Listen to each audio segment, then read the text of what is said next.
ಕ್ಷಮಿಸೆ.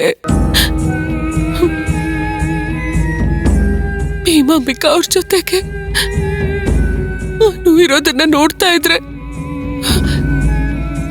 ನದಿ ಹೋಗಿ ಸಮುದ್ರನ ಸೇರ್ತಾ ಇದೆ ಅಂತ ಭಯ ಆಗ್ತಿದೆ ನನಗೆ. ಅಯ್ಯೋ,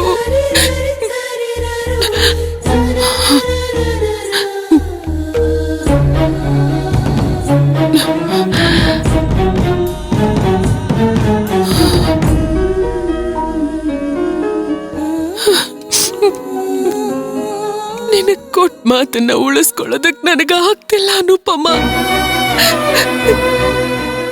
ಕ್ಷಮಿಸು ನನ್ನನ್ನ.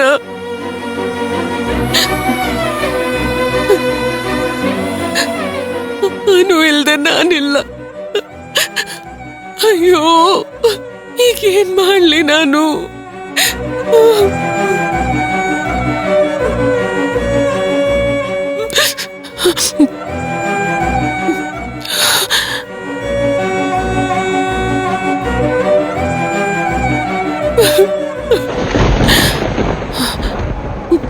ಭೀಮಾಂಬಿಕಾ ಅವ್ರಿಗೆ ವಿಷಯ ಗೊತ್ತಾಗಿದೆ ಅಂತ ಅನ್ನಿಸ್ತಿದೆ ನನಗೆ.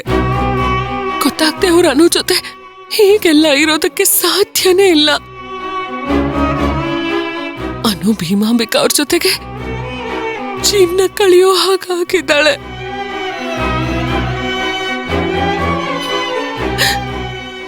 ನಾನು ಅವಳು ಆ ಭೀಮಾಂಬಿಕಾ ಅವ್ರಿಗೋಸ್ಕರ ನನ್ನ ಹತ್ರನೇ ಸುಳ್ಳು ಹೇಳ್ಕೊಂಡು ವಿಷಯನ ಮುಚ್ಚಿಡೋ ತರ ಆಗೋಗ್ಬಿಟ್ಟಿದ್ದಾಳೆ.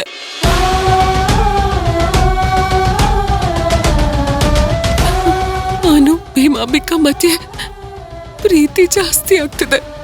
ಅವಳು ಅಲ್ಲಿ ಎಲ್ಲಾನು ನನ್ನ ಕೈ ಮೀರಿ ಹೋಗಿದೆ ಅಂತ ಅನ್ನಿಸ್ತಿದೆ.